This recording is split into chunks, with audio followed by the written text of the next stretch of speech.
দেশের মধ্যেও নরেন্দ্র মোদী এবং অমিত শাহের সহায়তায় এই গৌতম আদানি বারংবার আমাদের দেশের মানুষের সম্পদ লুট করে আজ নিজেই বিশ্বের মধ্যে দ্বিতীয় ধনী ব্যক্তিতে পরিণত হয়েছে।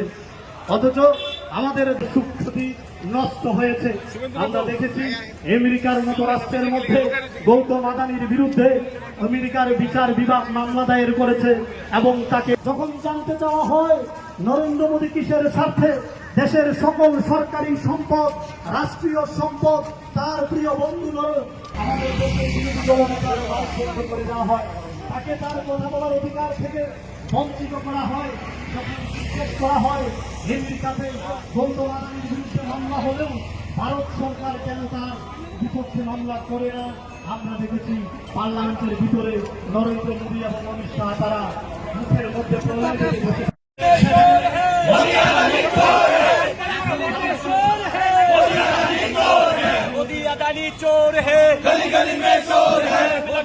পালন করছে মণিপুরের মধ্যে ক্ষেত্রে আমাদের দেশের বিরোধী দলনেতা রাহুল গান্ধীজি যখন পার্লামেন্টের ভিতর প্রশ্ন করেন তখন তার মাইক বন্ধ করে দেওয়া হয়।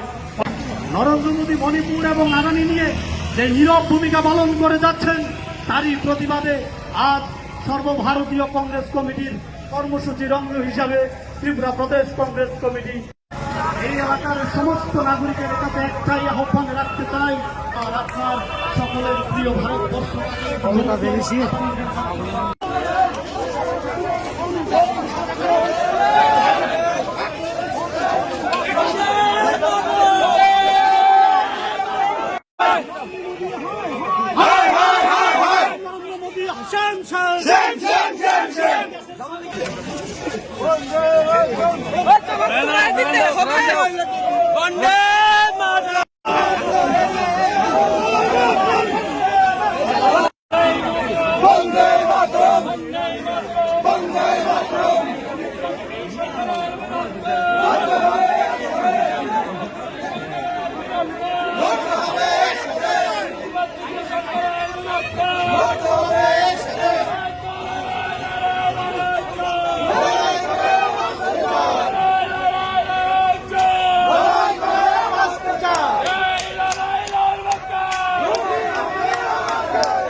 যারাই এখানে আছেন শান্তিপূর্ণভাবে এখানে বসুন, অবস্থান করুন। আমাদেরকে রাজ্যপাল মহোদয় সাক্ষাৎকারের জন্য উনি আমাদের